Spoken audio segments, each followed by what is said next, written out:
If we withdrew from Vietnam, the communists would control Vietnam. Pretty soon, Thailand, Cambodia, Laos, and all of Southeast Asia would be under the control of the communists and under the domination of the Chinese.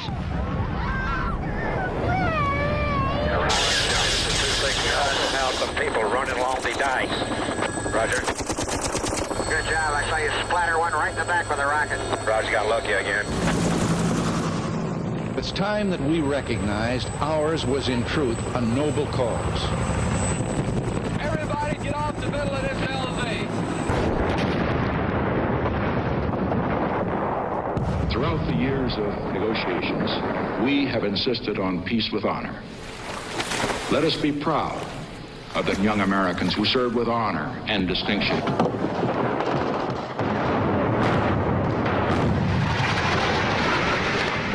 A retreat of the United States from Vietnam would be a communist victory of massive proportions and would lead to World War III.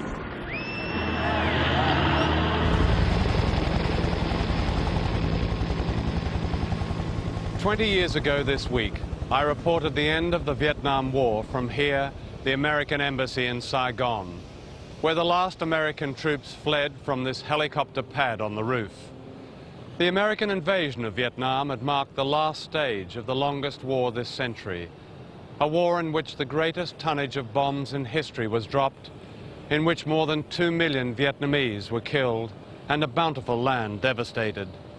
This film is not just about an anniversary, but will try to rescue something of Vietnam's past and present from Hollywood images that have pitied the invader while overshadowing one of the epic national struggles of the 20th century.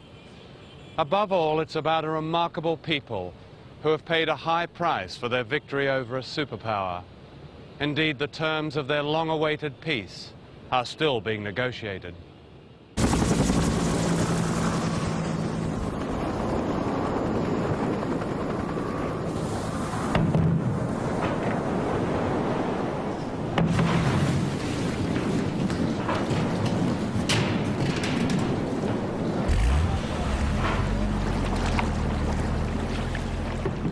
This is 1965.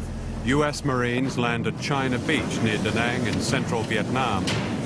One Marine who followed them was Lieutenant Robert Muller, who was decorated for bravery before being shot through the spine. We took him back to China Beach. Did you feel when you arrived here in Da Nang that you were fighting the good fight against communism? Absolutely. I chose Vietnam, and I chose infantry. And I absolutely believed that we were here to repel this massive communist invasion from the north on the freedom-loving people of the south.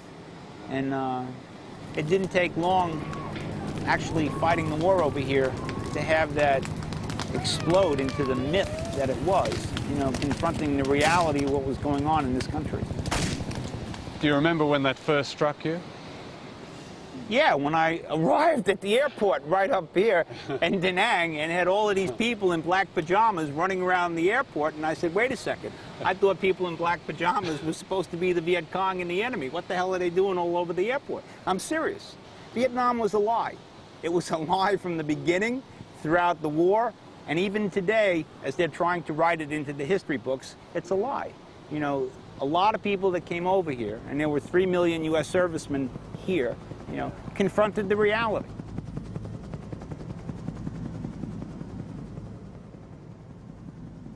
Vietnam has a secret history that is full of irony. It was here in the center of Hanoi on September the 2nd, 1945, that the great nationalist Ho Chi Minh declared independence from the French. All men, he began, are created equal, endowed with the rights of life, liberty, and the pursuit of happiness. Ho took those words straight from the American Declaration of Independence, and when he asked the crowd filling the square, "Do you hear me, comrades?" his appeal was also directed at the United States. Indeed, he resisted accepting aid from both China and the Soviet Union, while he sent secret messages to Washington, to which he received not a single reply. Instead, and incredibly, America cast Vietnam as part of a Chinese-led communist conspiracy, and on the basis of this mockery of the truth, began 30 years of war. This is Mrs. Tai Ti Tin, aged 84, whose life exemplifies the suffering of her country in the 20th century. She lost 5 of her 8 children. Her husband died resisting the French when Vietnam was a French colony. Her 2 eldest sons were killed fighting the French, and her youngest son was killed fighting the Americans.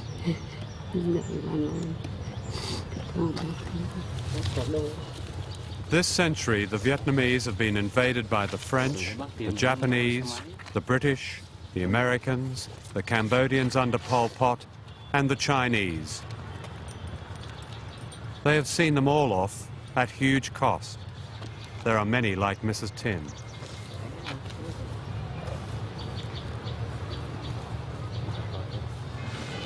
Đây là ảnh của chú Mai Lâm, người con lớn của tôi.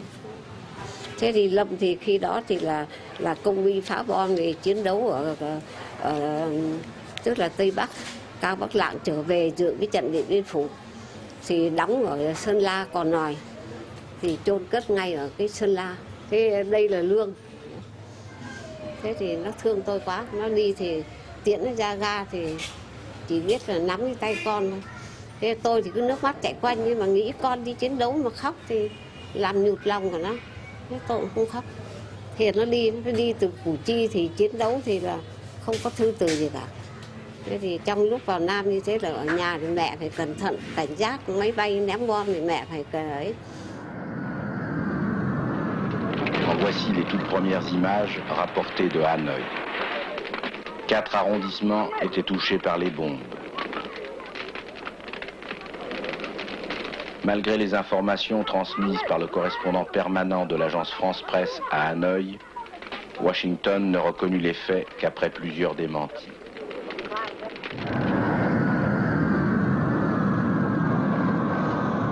In 1966, America began the longest campaign in the history of aerial bombardment, aimed at North Vietnam. The fact that civilians were targeted was reported by very few Western journalists, among them James Cameron and Harrison Salisbury. Salisbury, an American, was vilified as a traitor. The tonnage of bombs dropped was many times greater than Hiroshima.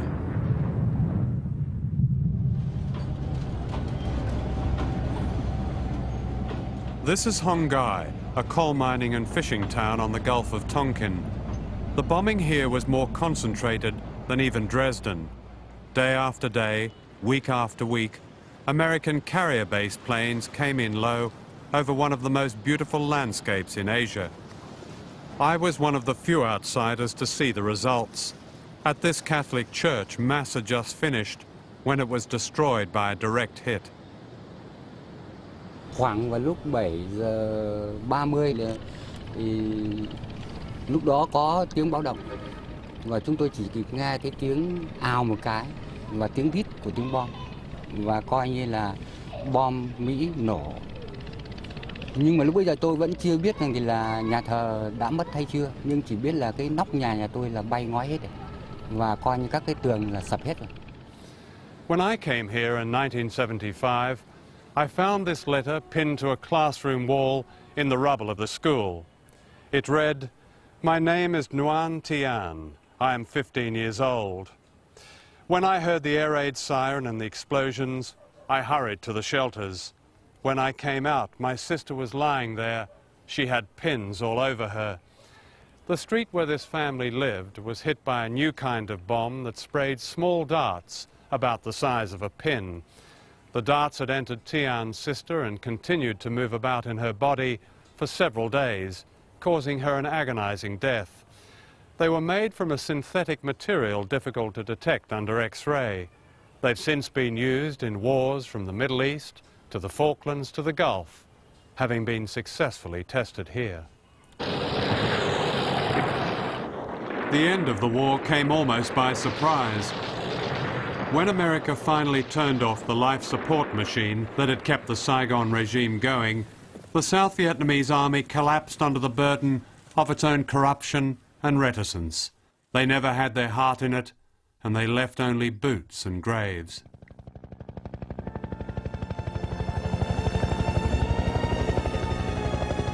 The last day embodied all the black farce of the war itself.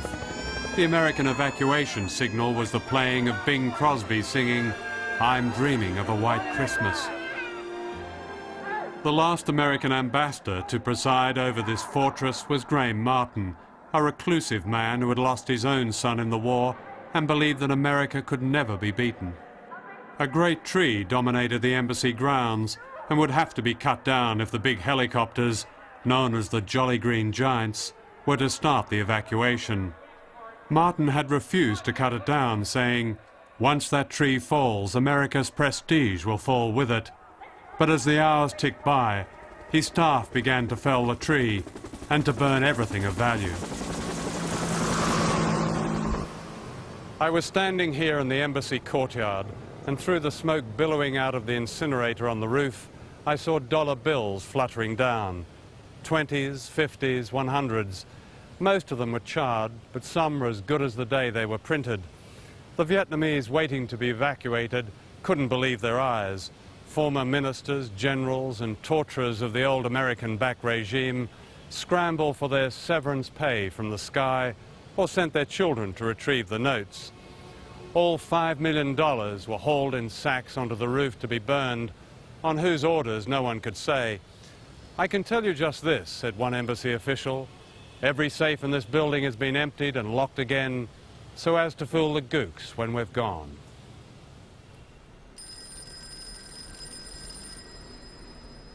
It was 2:30 a.m. when Secretary of State Henry Kissinger phoned Ambassador Martin and ordered him to leave. He packed the Stars and Stripes in a carrier bag and walked to the roof. At 5:20 a.m. the last Marines locked these gates, leaving behind terrified Vietnamese still waiting to be evacuated. The Marines ran frantically to the roof, to the last helicopter.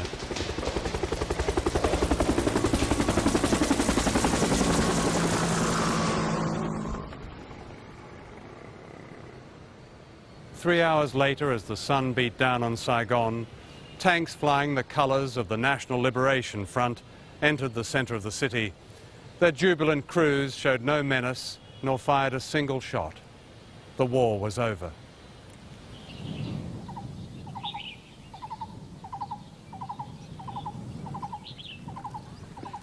With the Americans finally gone, Vietnam was made an international pariah. The United States mounted an embargo that covered both trade and humanitarian aid and used its influence to sabotage loans from the World Bank that would have prevented starvation. One of Margaret Thatcher's first acts in coming to power was to ban shipments of powdered milk to Vietnamese children. The Hanoi government had hoped to end their dependence on the Soviet Union, but the blockade gave them nowhere else to turn. Such were the spoils of victory. For several years, the boat people, those who fled the austerity and repression of the post-war years, occupied the headlines. But now the return of tens of thousands of boat people has gone almost unnoticed. Under a program sponsored by the European community, an historic act of reconciliation has taken place. I suppose the impression people would get from the headlines of all those years about the boat people that if they went back they might be victimized. Have you had any evidence of that at all? None whatsoever, I'm very pleased to say. And I've traveled very extensively throughout, indeed, all 21 provinces where our program operated, from which something like 98% of the boat people emanated. And I've met thousands of returnees in all sorts of situations, and I've come across not one instance of that happening. The Vietnamese generally are a very kindly people, and I think people went out of their way here to ensure that those who came back didn't lose face as a result of doing so. Mấy năm bên đó thì mình có một cái cảm tưởng, nó có cái mặc cảm, tức là bị xa rời tổ quốc rồi thiếu thốn tình cảm, rồi hơn nữa là cũng sẽ có những cái mà cũng có thể là tự mình nghĩ ra thôi. Đấy, tức là cái mặc cảm nó có một cái gì đó mình cảm thấy rằng là gần như là sợ. Đấy. Nhưng mà về thì nó lại khác hẳn như thế. Đấy, cho nên là điều cũng đáng phấn khởi như vậy. In the late 1980s, the Vietnamese government declared a policy they called Doi Moi, or Our Way. The aim was to break out of the economic siege.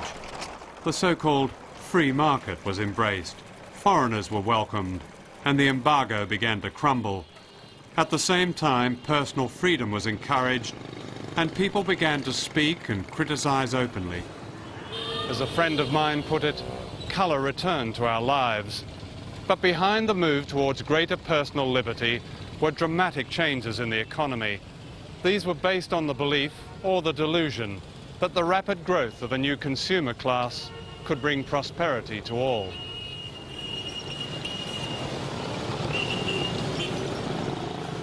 Today, Vietnam has been declared an open marketplace, and its people a cheap labour pool, with wages for skilled work as low as £20 a month. As one American banker put it, the circus is back in town. In other words, a carve-up is taking place. America effectively runs the currency. Japan dominates the money lending, Singapore the property market, and Taiwan and Korea the sweatshops. The French and Australians are doing nicely too, with the British not far behind.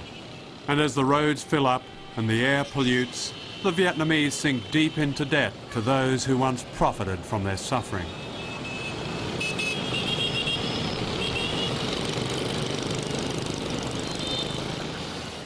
I think life has been much easier and more pleasant because there's a lot more freedom. And economically speaking, everybody's life has been improved.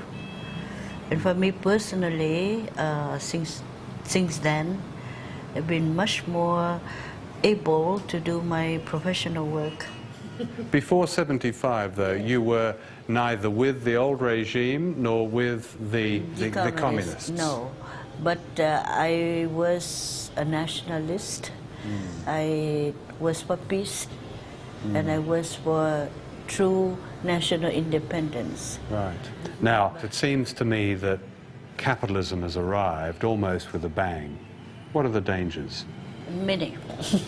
Can you tell me? Of losing our soul, of losing what we have gained with so much sacrifice, meaning losing this ideology of justice, you know, of equality and so on.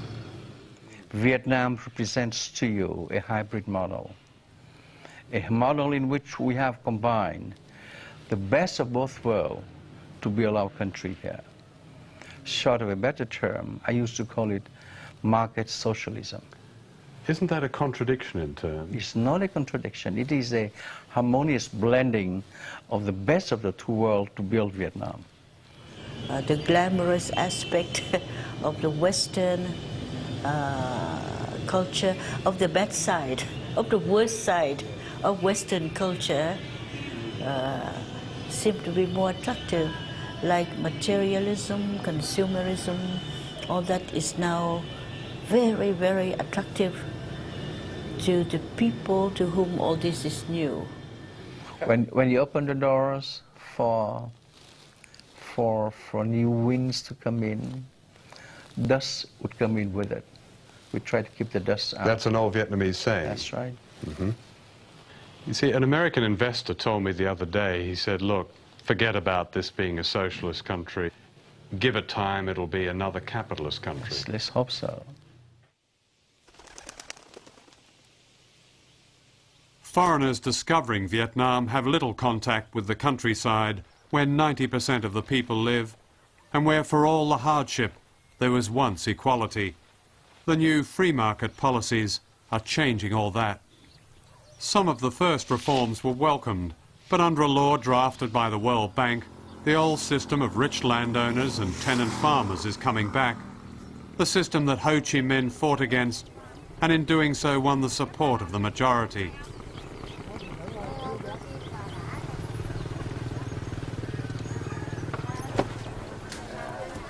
At this village in the south, they used to share everything.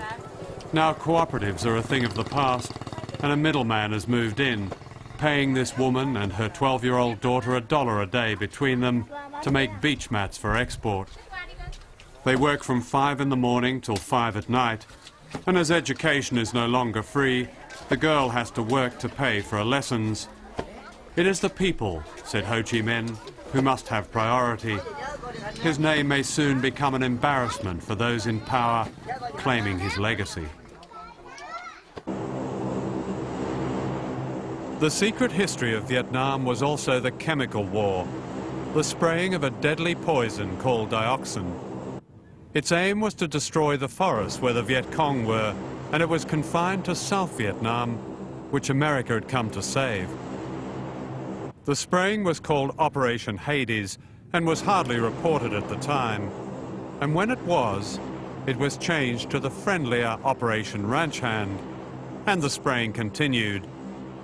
Dioxin is 1,000 times more powerful than thalidomide.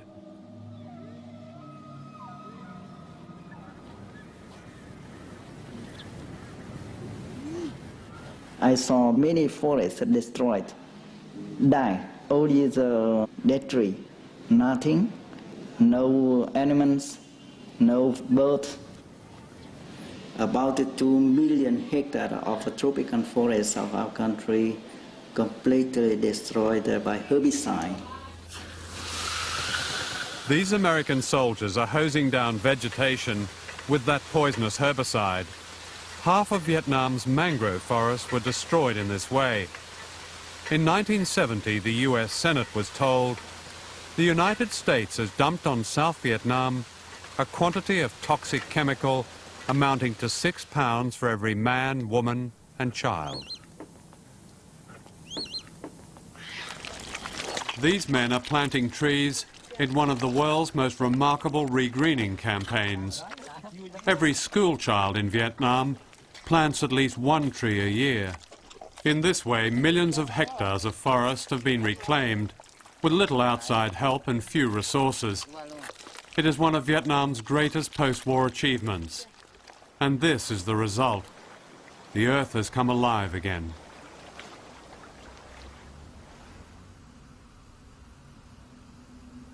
The human cost of the chemical war is all too evident. Deformed children are more likely to be conceived in Vietnam than almost anywhere in the world. In 1994, the link between the herbicide known as Agent Orange and cancer was confirmed by the Australian government. American and Australian veterans have now been compensated for what Agent Orange did to them. The Vietnamese have received nothing. Hospitals like this one have appealed for the most basic equipment and have been ignored. Last year, how many malformed babies were born in this hospital? Last year we have 266 case malformation 266? Yeah, in the hospital.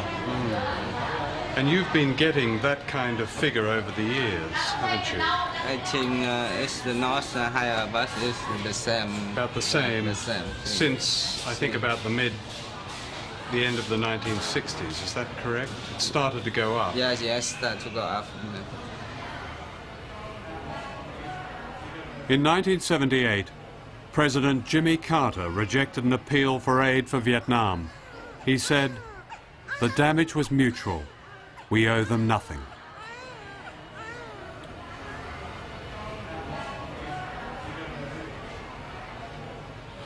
This is a copy of a top-secret letter drafted by American Secretary of State Henry Kissinger and signed by President Nixon on February the 1st, 1973.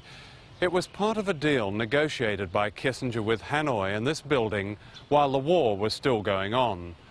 In exchange for a ceasefire, during which Nixon was to announce he'd achieved a great breakthrough, the Vietnamese were promised more than $3 billion.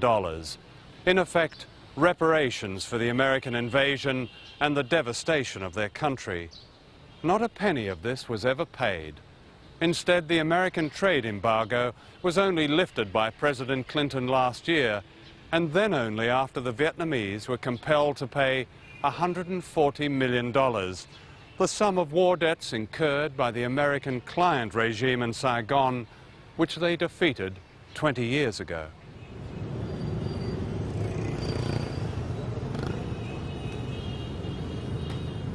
"20 years ago, Hanoi was a Trappist monk and Saigon was a whore with a hangover.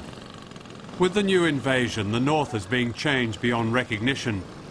Soon only foreigners will be able to afford the elite living on Hanoi's beautiful West Lake. The first golf clubs and exclusive resorts have opened, with the Vietnamese as caddies. The Hanoi Club, now under construction, offers membership fees ranging from $6,500 to $15,000. Cash, check or Visa. But hurry, membership is strictly limited. What's the idea of the club? Because it seems to be an extraordinary aberration in a luxury place in Hanoi, and Hanoi is anything but a luxury city. Well, you see, my main line is not clubs. It's building office buildings and retail centres and apartment blocks and stuff like that. And in order to make those prosper, you've got to be confident that there'll be a decent expatriate population. And one of the first things expatriates look for is lifestyle, environment, sport, recreation. And there was absolutely nothing here. So with my contacts, we found this beautiful site. And the idea grew from there. Your membership rates look pretty high. Modest, sir, modest. I mean, well, look... I couldn't afford $6,500 for a club, but I mean, who are the people that Corporations. Vietnamese? No. Australians, Brits, Canadians, Yanks, the whole lot. Yeah. But how many Vietnamese members will you have? So far, 4. But again, it's a lot of money in Vietnam. There's a lot of new Vietnamese money. And in time, we will see them as members too. Yeah. And I make no apologies for the fact that it's exclusive, because these things will only work if they're exclusive. I mean, are they the government? Are they going to be ripped off, do you think? Yeah, sure. Already have been. Brokers putting deals together, knocking down buildings and then disappearing because they couldn't find the cash, because banks don't lend, you know, all the usual Mad Hatter stuff that happens at the beginning of something like this. It's part of the education program of converting into this wonderful world of capitalism we now have. We have an SECI license to build a 15-story office tower, okay, and that office tower will have hopefully 2 mini theaters for movie theaters and could be used for conference centers. Then we figured about 11 stories for office space. I would love to have on the 12th story a health club with an indoor running track on it overlooking the West Lake here, and then the roof have a rooftop restaurant and bar. Is this mainly for expatriate companies? I would assume they're the ones that are going to be able to afford that. I mean, it's not going to be, you know, it's not going to be cheap rent or anything. Do you see it at least as ironic that here you are, a good, full-blooded capitalist organization dealing and going to make undoubtedly a good buck in a sort of joint venture effectively with a communist government? You reflected on that? Let's put it this way, we haven't made any money yet. You know, see, Vietnam, what a lot of people don't understand is that you're coming in here with the money also, okay? And you have to spend the time and the effort and the money to get. But in the end, I mean, well, I certainly hope so. You're not here for philanthropic reasons. I mean, I hope not. No. I mean, if it doesn't work out, I can always work on the rice paddies, I guess. Sure, you know, sure. I can make a couple of bucks there. Yeah. You know. Do you think there's I suppose, a danger that all those foreigners that this country has been repelling this century, French, Japanese, Americans, British, might, by other means, end up achieving what they're unable to achieve through war? I mean, you're all back. Yeah, we're all back. You're all right. back, peacefully. Is that possible, do you think? I guess the way you put it has a good sound to it. Good meaning. Yeah, that's a good possibility, isn't it? Yeah, never thought of it that way. Yeah. At the Paris Peace Conference in 1973, the United States agreed to clean up its unexploded bombs and landmines in Vietnam. Nothing was done.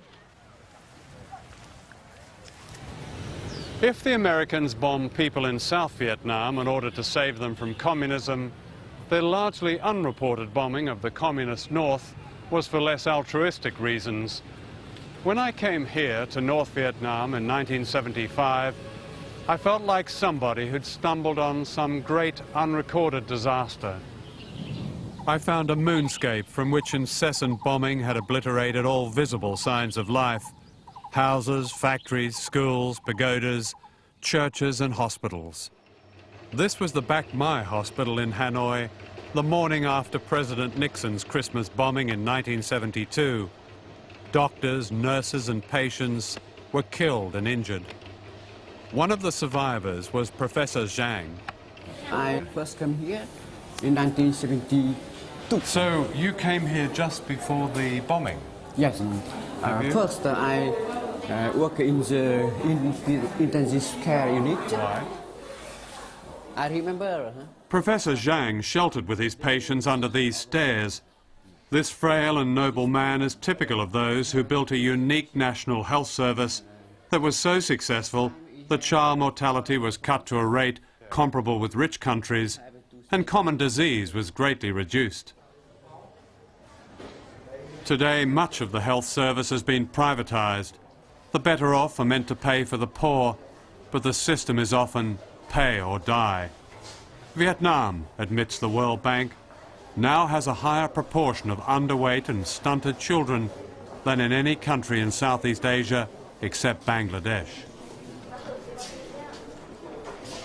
Once again, deaths from malaria are common, and patients are often two to a bed. Doctors are paid as little as £8 a month. Just to raise cash, the Ministry of Health runs ballroom dancing on Friday nights. Before, everything is free. The government pay everything for the patients. But in the new system, insurance pay for patients who has insurance, and other patients, they have to pay themselves. But among these poor patients, when there is some difficulties, the director of the hospital sometimes pay for them. I see. In the countryside, it was the cooperative that paid for the local health clinic where women could have their babies in relative safety. It also paid for the village school. But now that cooperatives have gone, so too is another of Vietnam's proudest achievements. Universal education that produced a literacy rate of 90%, one of the highest in the world. Today, education is no longer free. 750,000 children have been pushed out of the system, which is being tailored to the needs of the new labour market.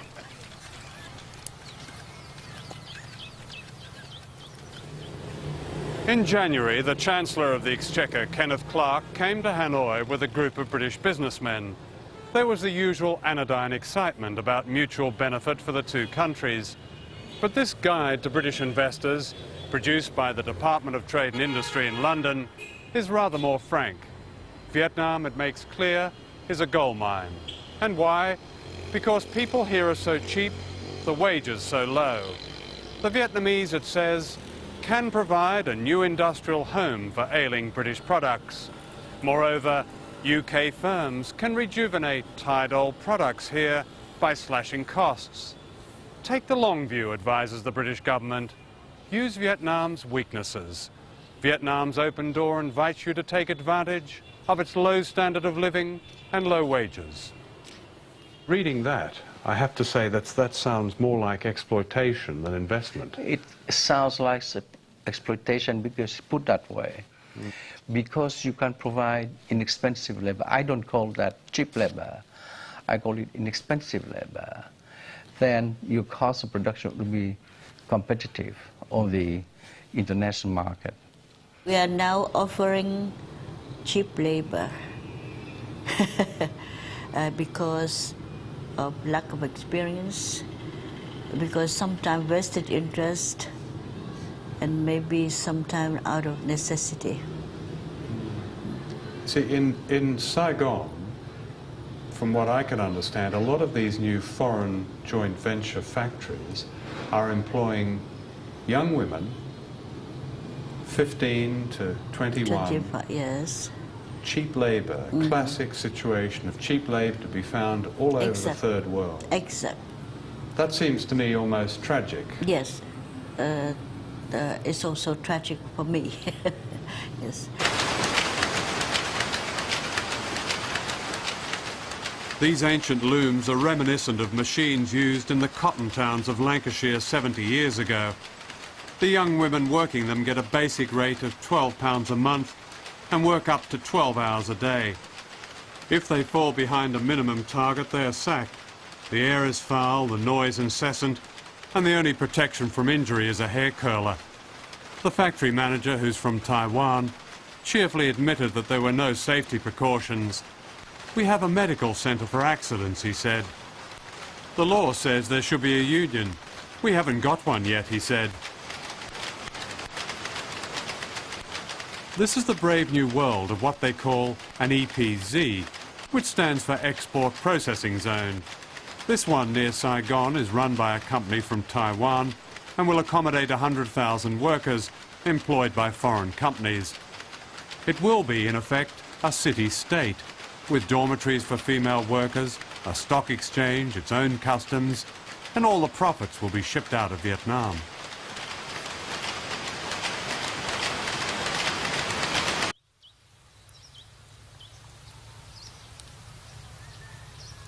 In the new Vietnam, the army has also turned itself into a business and runs the scene of one of its triumphs as a kind of theme park. Here girls dress up as Viet Cong, guiding tourists through the bomb craters and requesting them not to step on the new grass. This is Cu Chi near Saigon, where the Viet Cong built a system of tunnels that helped them win the war.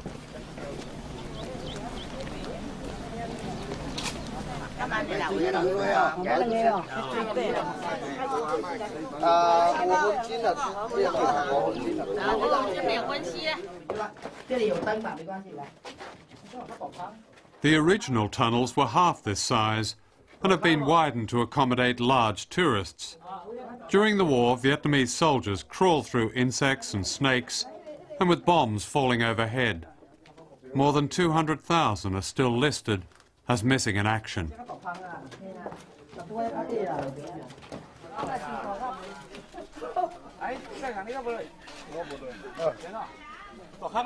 For $1 a shot, tourists can even play their own war games. There's a choice of an American gun or a Viet Cong gun.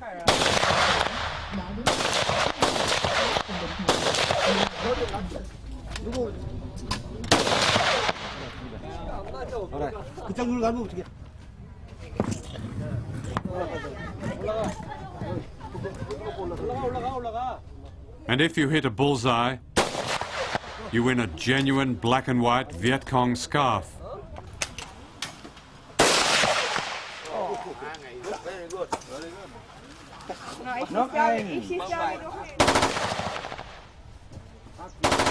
And here's another happy winner.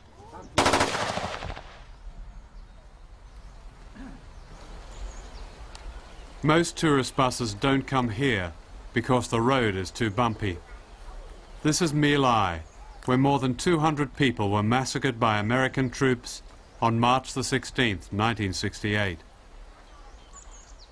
Mrs. Ha Thi Quy is 70 years old. Her 3 children were murdered in a ditch as she lay wounded beneath their bodies. Gia đình bả ngừ, coi như là đêm ra bén trước hết.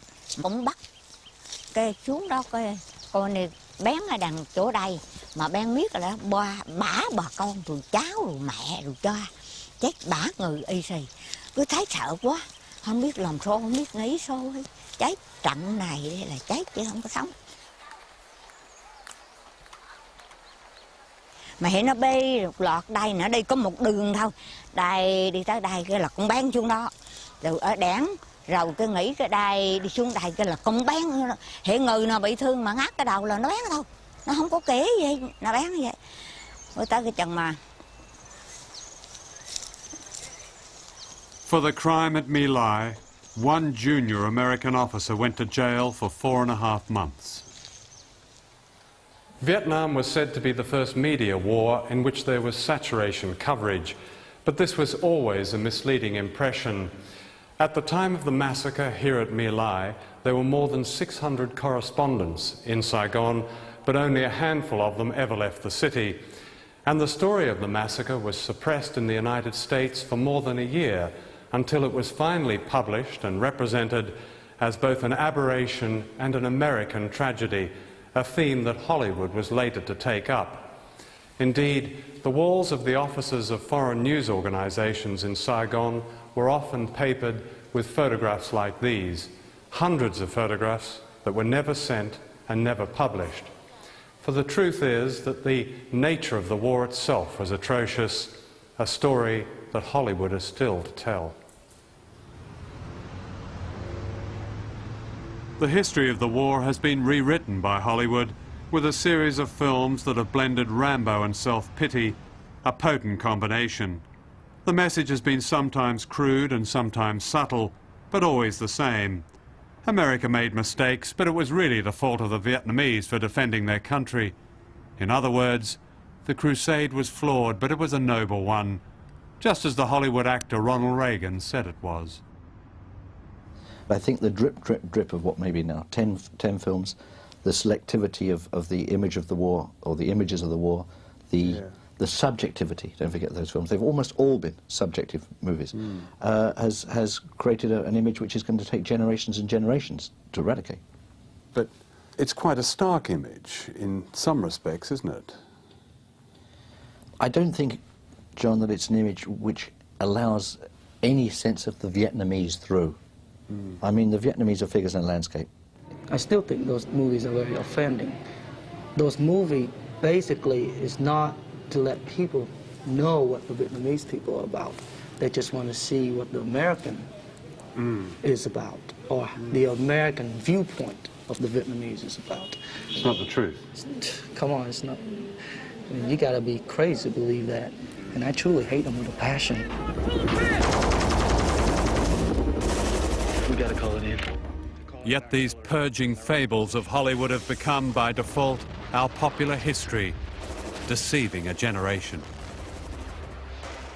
I've seen Platoon, Missing in Action, Born on the 4th of July, Hamburger Hill, and Good Morning Vietnam. Yeah. None of these films have been about the Vietnamese, have they? No, they haven't. I mean, I suppose it's a bias. They're trying to sort of say that it's all evil, you know, it's all the Vietnamese fault. You know, they're the ones who sort of started it. They're the ones... I mean, they showed, I suppose, the Vietnamese in a very bad light as well because of all the torture. And the fact that, you know, the Vietnamese, when they were captured, they tried to sort of commit suicide rather than actually be tortured or held as prisoner, whereas, you know, our men were put in... I remember reading something, actually, on men who were tortured. They were laid in these bamboo cages. Those cages and the Russian roulette scene in Deer Hunter have now almost become fact. Whereas Cimino himself had finally admitted none of it happened, and none of us who were there could ever remember anything like that happening. No one ever set out, I don't think, to create a great untruth, but because of the lack of balance and because of the demands and the constraints of the dramatic medium, we're buggered. But isn't it about Hollywood as well? Not just the feature film as such? I don't think it's about Hollywood. I think in that sense it's about America. I think America is a strange, complex country, fascinating country, which in a childlike way is only able to deal with certain truths. This is a nation that can't deal with complexity. We like our truths, but we like them simple, and if necessary we'll have them distorted.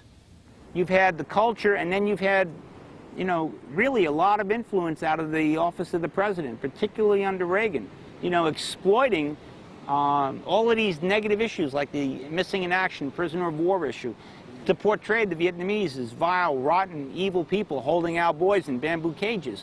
You know, those are emotional buttons in America that have been pushed very successfully. You've had Hollywood come in and exploit that with movies like Rambo, Uncommon Valor, MIA, and on and on and on and on. And you have now in America, when you mention Vietnam, something that people think of in mythical terms. You know, Vietnam is a war. You know, it's a set of emotions. It's not a country. of 72 million people. You know, it doesn't connect. The reality of what, you know, we know to be here, Vietnam, isn't in any way at all connected to America. It's just not. Vietnam's greatest resource is not money, nor factories, nor tourism, but people.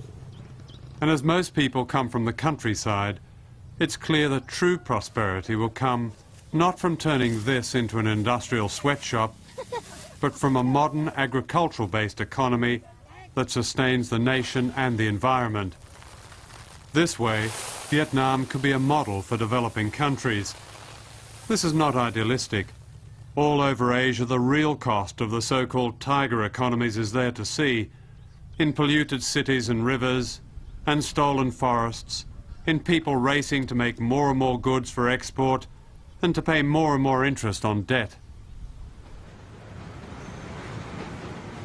When the financial pages say approvingly that Vietnam is now exporting rice, what they don't say is that people here are going hungry.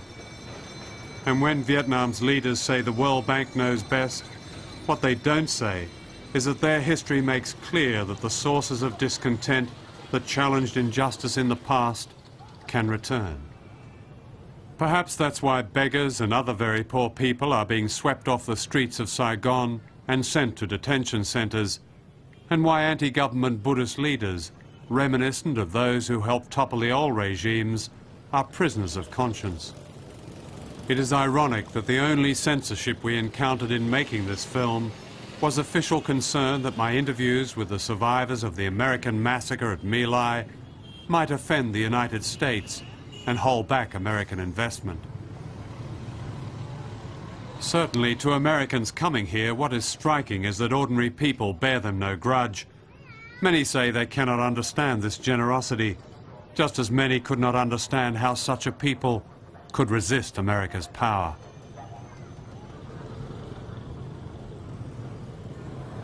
You know, I feel that Americans are obsessed with their own failure at their own past, and they have not recovered from this failure.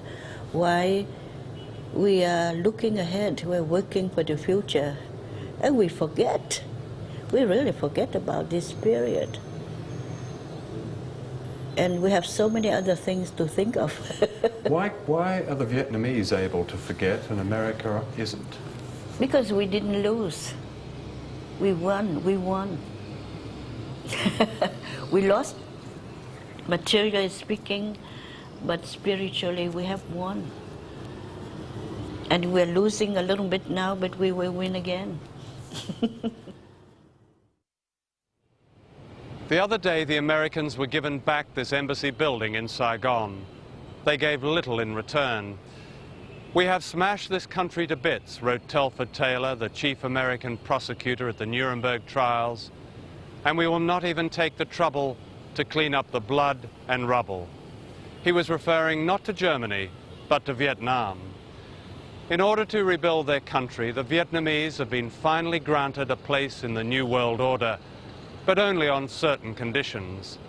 They must first create a society based on exploited labor and divisions of rich and poor.